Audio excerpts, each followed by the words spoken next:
तो सबसे पहले मैं आप लोगों से यही रिक्वेस्ट करूँगा, जो भी सेविका शिका दीदी हैं, अगर वीडियो को देख रहे हैं तो बिल्कुल लास्ट तक देखिए।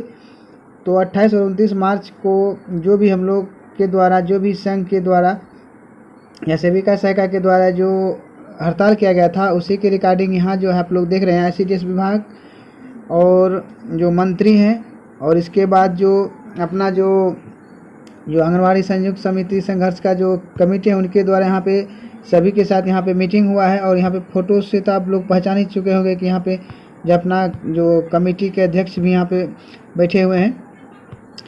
तो यहाँ पे आप लोग देख रहे हैं जो यही हैं, जो समाज कल्याण विभाग के यहाँ पे मंत्री आप देख रहे हैं।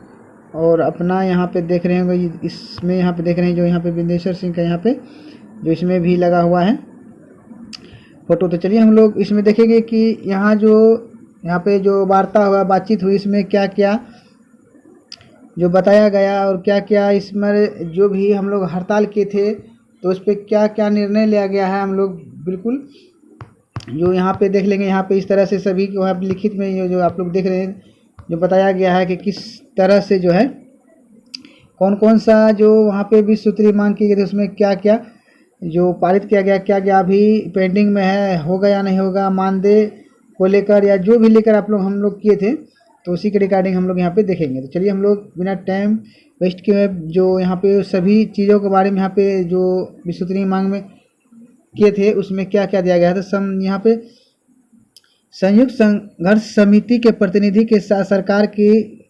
त्रिस्तरीय वार्ता संपन्न, मतलब यहाँ जो है लिखा कि संपन्न हो चुका है। अब इसमें क्या क्या हुआ है उसके हिसाब से हम लोग देखेंगे। यहाँ पे प्रिय सेविका सहायिका बहनों, अभिभावक साथियों, बिहार राज्य आंगनबाड़ी संयुक्त समिति केदारनाथ भवन अदालतगंज के आह्वान पर आप सबों ने 14 फरवरी 2022 से 29 मार्च 2022 तक 20 सूत्री मांगों को लेकर चरणबद्ध आंदोलन चलाया था। 25 मार्च को बिहार विधानसभा के क्रम में 7 घंटों तक तपती धूप में पटना के हृदय स्थलीय डाक बंगला चौराहे को जाम कर माननीय मंत्री, प्रधान सचिव, समाज कल्याण विभाग तथा निदेशक से वार्ता करने के लिए विवश किया था। उक्त तिथि को संयुक्त समिति संघर्ष प्रतिनिधि का प्रधान सचिव तथा निदेशक के साथ वार्ता के क्रम में 8 महत्वपूर्ण जो बिंदुओं पर सहमति बन गए। 20 में से यहाँ पे 8 पे जो है सहमति बनी है। तो चलिए वो जो हम लोग जो लास्ट तक देखिए वीडियो तो पता चल जाएगा किस किस पे यहाँ जो सहमति बनी है। साथ ही शेष मांगों को मंत्री स्तरीय पर वार्ता का आश्वासन जो प्राप्त हुआ था, तो जो और भी जो शेष बचा हुआ है उसको और भी आगे उसको टाला गया है। तो कतिपय जो कारणों से लंबे समय के बाद 20 जुलाई को संयुक्त संघर्ष समिति के साथ त्रिस्तरीय वार्ता संपन्न हुई, जिसमें माननीय मंत्री, जो समाज कल्याण विभाग, प्रधान सचिव समाज कल्याण विभाग, निदेशक ICDS बिहार के साथ जो संयुक्त संघर्ष समिति के प्रतिनिधि मंडल के सौहार्दपूर्ण वातावरण में वार्ता संपन्न हुई। पुनः 21 जुलाई को भी निदेशक ICDS से प्रतिनिधि 2 घंटे तक वार्ता हुई और इस क्रम में 20 सूत्री मांगों पर जो विस्तार पूर्वक विचार विमर्श जो यहाँ पे निम्नलिखित जो फलाफल प्राप्त हुआ है। चलिए हम लोग नीचे जो क्या क्या दिया गया है उसके बारे में हम लोग यहाँ पे जान लेंगे। 54 दिनों का हड़ताल के उपरांत 16 मई 2017 को हुए समझौते में शेष 3 लंबित मांगों को इसमें शामिल किया गया है। तो और उसमें जो टोटल मिला के 8 जो है जो हम लोगों को जो आश्वासन दिया गया था उसमें यहाँ पे शामिल कर दिया गया है। तो फर्स्ट में जैसे यहाँ पे देख रहे हैं कि बताया गया है कि निदेशक द्वारा बताया गया कि बगैर इस्तीफा के चुनाव लड़ने संबंधी मांग को लेकर चुनाव आयोग से पत्राचार किया गया था, जिसमें चुनाव आयोग ने स्पष्ट किया है कि जो सेविका या सहायिका बगैर इस्तीफा दिए चुनाव नहीं लड़ सकेंगे। मतलब जो भी सेविका सहायिका अगर आप लोग चुनाव लड़ना चाहते हैं तो वैसे स्थिति में आपको अपनी सर्विस से इस्तीफा देना होगा, तभी आप चुनाव लड़ सकेंगे। तो यहाँ पे स्पष्ट इस चीज़ को यहाँ पे जो बता दिया गया है, जो कहा कि चुनाव आयोग द्वारा प्राप्त आदेश की प्रति जो संघ को उपलब्ध करा दिया जाएगा। चुनाव आयोग से वार्ता हेतु संयुक्त संघर्ष जो समिति स्वतंत्र हैं। मतलब आप जो है इसके लिए आप खुद ही चुनाव आयोग से इस चीज़ के बारे में चर्चा कर लेंगे कि जो हमें जो बिना इस्तीफा दिए हुए जो चुनाव लड़ सकेंगे या नहीं लड़ सकेंगे, तो विभाग इस पे बिल्कुल जो यहाँ पे हट गया है। आपको वहाँ पे ये चीज़ बताया गया है कि आप हमसे लिखित में ले लीजिए और आप जाके खुद जो है चुनाव आयोग से इस चीज़ के बारे में वार्ता कीजिए और उससे क्या उनके द्वारा क्या बताया जाता है उन्हीं के कहे हुए पर आप लोग कर सकेंगे।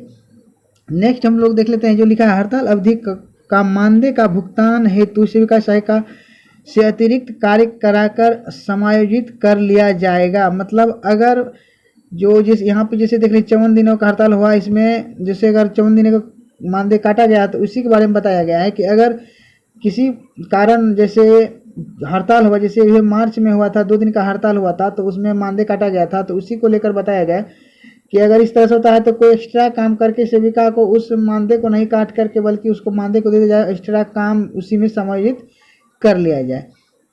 नेक्स्ट है जो सहायिका को सेविका के पदोन्नति हेतु 10 अतिरिक्त बोनस अंक दिया जाएगा तथा सेविका एवं सहायिका की मृत्यु के उपरांत उसे निकटतम योग्य आश्रित को चयन में प्राथमिकता दी जाएगी। मतलब अगर सेविका सहायिका की मृत्यु हो जाती है उस स्थिति में जो है उसके निकटतम, जैसे पहले आप लोग तो जान ही रहे हैं कि जो अनुकंपा के अनुसार उसी के अनुसार इसमें ही बताया गया है कि उन्हीं के जो है निकटतम आश्रित अगर कोई है तो उसको इसमें सबसे पहले प्राथमिकता दी जाए। तो आप लोग स्पष्ट इस चीज़ को आप समझ लीजिए कि जैसे अनुकंपा के ही तर्ज पे यहाँ पे बोला गया है जो किया जाएगा। नेक्स्ट हम लोग देखते हैं सेविका से परिवीक्षिका पदोन्नति के लिए नई मार्गदर्शिका के उम्र में जो बंधेज मतलब उम्र समय सीमा रखा गया था उसको जो है नई मार्गदर्शिका प्रकाशन के बाद ही सेविका से पर्यवेक्षक में पदोन्नति की बहाली का प्रारंभ किया जाएगा। मतलब नई जो मार्गदर्शिका निकलेगा उसमें इस चीज़ को वहाँ पे हटा दिया जाएगा। नेक्स्ट है जो नई उत्तम किस्म के मोबाइल के लिए माननीय मंत्री स्तर से भारत सरकार को पत्र लिखा जाएगा। मोबाइल प्राप्त होने तक किसी भी सेविका पर मोबाइल के कारणों से किसी प्रकार का दंडात्मक कार्रवाई नहीं की जाएगी। मतलब मोबाइल नहीं दिया जाएगा, अभी पत्र लिखा ही जाएगा, लेकिन मोबाइल नहीं है, अगर वर्क नहीं हो रहा है मोबाइल पे ना, तो किसी प्रकार का कोई इसमें जो है दंडात्मक कार्यवाही नहीं की जाएगी। इसी बस यही एक यहाँ पे इसका भी जो स्वीकृति मिल चुका है।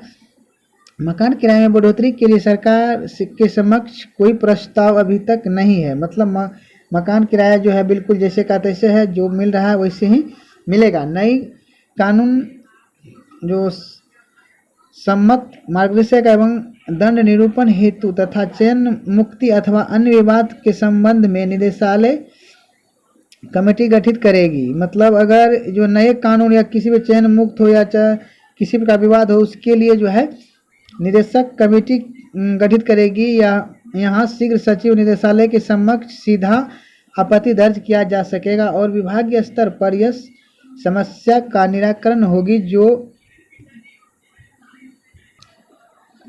मामला न्यायालय में लंबित है उससे भी जो निदेशालय अपने स्तर पर लगाएगी और सुनवाई करेगी।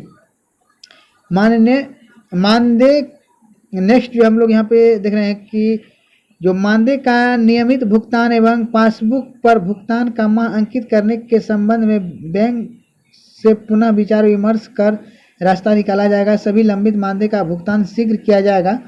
तो चलिए, ये कोई खास जो वैसा मांग नहीं पूरा किया गया है और ऐसे हम लोग तो अभी अब जो भी सेविका दीदी है आप लोग चेक कर ही लेते हैं सेविका सहायिका अपना मानदेय किस महीने का या किस महीने का नहीं आया, तो पासबुक पे अपडेट हो या ना हो उससे कोई फर्क नहीं पड़ने वाला है। नेक्स्ट है नई मेन्यू हेतु पोषाहार के मात्रा और मूल्य निर्धारण के लिए माननीय मंत्री द्वारा पत्र भारत सरकार को दिया गया है। मतलब मिल नहीं गया है, भारत सरकार को अग्रेसित कर दिया गया है पत्र। अब वहां से कब तक स्वीकृति मिलता है इसके बाद ही कुछ कहा जा सकता है। नेक्स्ट जो है शीतलहरी एवं भीषण गर्मी में स्कूल की भांति आंगनबाड़ी केंद्रों केंद्र बंद होंगे, इस पर भी अविलंब निर्णय लिया जाएगा। मतलब अभी इसमें निर्णय लिया, अविलंब निर्णय लिया जाएगा। परियोजना स्तर पर जो है उपकर के पैसे के गमन को निदेशालय स्तर से जांच कर उचित कार्रवाई की जाएगी। नेक्स्ट है ग्रेजुएटी या पेंशन आदि से संबंधित जो सर्वोच्च न्यायालय द्वारा दिए गए फैसले को 100% लागू किया जाएगा। तो यहाँ पे जो देख रहे हैं ग्रेजुएटी या जो पेंशन के बारे में बताया गया है, तो अभी जो है जो सर्वोच्च न्यायालय द्वारा दिए गए फैसले को जो बहुत जल्द ही अब जो है 100% लागू कर दिया जाए। जन्म मृत्यु जो उप रजिस्ट्रार है, जन्म मृत्यु से सेविकाओं को मुक्त करने का योजना, इस संदर्भ में अविलंब पत्र निर्गत किए जाएंगे। जन्म मृत्यु से जो आप जैसे जन्म मृत्यु सेविका द्वारा बनाया जाता था, जो उप रजिस्ट्रार बनाया गया था, उससे को जो है उससे मुक्त करने के लिए अविलंब जो है जो पत्र निर्गत कर दिया जाएगा। सभी आंगनवाड़ी केंद्रों पर जल्द ही बर्तन एवं रख रखाव की सामग्री का उपलब्ध कराई जाएगी। बर्तन और भी जो पोषाहार या THR जो रखेंगे उस वो भी बर्तन जो है बहुत जल्द जो है दिया जाएगा। अर्धनिर्मित भवन अथवा सुविधा से मुक्त भवन में आंगनवाड़ी केंद्र शिफ्ट नहीं किया जाएगा। मतलब बहुत ऐसा होता है कि अभी कुछ ही बना है किराए की वजह से उसमें भी शिफ्ट किया जाता है, या वैसे भवन जो अब चलाने लायक नहीं है उसमें भी जो है शिफ्ट कर दिया जाता है। तो ऐसे भवन में जो है अभी नहीं किया जाएगा। इस संदर्भ में सभी CDPO को निर्देशित किया जाएगा। मतलब किया नहीं गया, किया जाएगा। अब यहाँ पे देखिए बिल्कुल बारीकी से आप लोग सुनेंगे तो सब चीज़ आपको बिल्कुल जो कंफर्म हो जाएंगे क्या क्या इसमें जो है कौन कौन से मांग को पूरा किया गया है। इसके बाद जो है नेक्स्ट वर्ष 2019 के समझौते के अनुसार प्रोत्साहन राशि 50% की जगह 25% मतलब इंसेंटिव जो है, जैसे अभी पोषण ट्रैकर एप्लीकेशन पर जहाँ पे भी मिल रहा है प्रोत्साहन राशि, उसमें भी 25% मतलब 50% में से 25% जो आर्थिक वृद्धि के उच्च कोटि में पुनर्विचार का भुगतान करने का दिशा जो में कदम उठाया जा सकती है। मतलब हुआ नहीं है। वार्षिक वेतन वृद्धि के संबंध में यह विभाग के कर्मचारियों की भांति आंगनबाड़ी सेविका सहायिकाओं को भी महंगाई के अनुरूप मानदेय में प्रतिवर्ष बढ़ोतरी के लिए कैबिनेट को भेजा गया है। मतलब अभी इस पर जो है कोई भी जो कार्य नहीं हुआ है, अभी कैबिनेट को आगे इसके रिगार्डिंग जो है भेजा गया है। अब कैबिनेट से कब यहाँ पे फिर लेटर दिया जाएगा नहीं दिया जाएगा अभी तो कुछ बता नहीं सकते हैं। इसके बाद नेक्स्ट है वर्तमान में सासाराम के जिला पदाधिकारी द्वारा जो है सेविकाओं को प्रताड़ित एवं अवैध ढंग से चयन मुक्त की कार्रवाई को निर्देशक अपने स्तर से जांच कर जिला पदाधिकारी को निर्देश देंगे। मतलब यहाँ जो है एक विशेष प्रकार का मतलब जो यहाँ पे अलग तरीका से प्रताड़ित और मतलब बहुत अवैध ढंग से जो है सेविका सहायिका को चयन मुक्त किया जा रहा था, उस पर कुछ यहाँ पे रोक लगाया गया है। उक्त समझौते पर अतिशीघ्र जो है शीघ्र मांगों से संबंधित अलग अलग विभागीय पत्र निर्गत किए जाएंगे। जितने भी ऊपर आप लोग यहाँ पे देखे तो अलग अलग विभागों से मांगा गया है, तो बहुत जल्द ही सभी से जो है पत्र निर्गत कर दिया जाएगा। बिहार राज्य आंगनबाड़ी संयुक्त समिति संघर्ष का प्रतिनिधि मंडल में शामिल नेतृत्व कुमार बिंदेश्वर सिंह, मीना कुमारी गीता, संजय कुमार भारती, अजीत मिश्रा, अनुपम कुमार, अनिता झा, आदेशानुसार संजय कुमार भारती संयोजक है। जो मंडल सदस्य बिहार राज्य आंगनबाड़ी संयुक्त समिति पटना बिहार।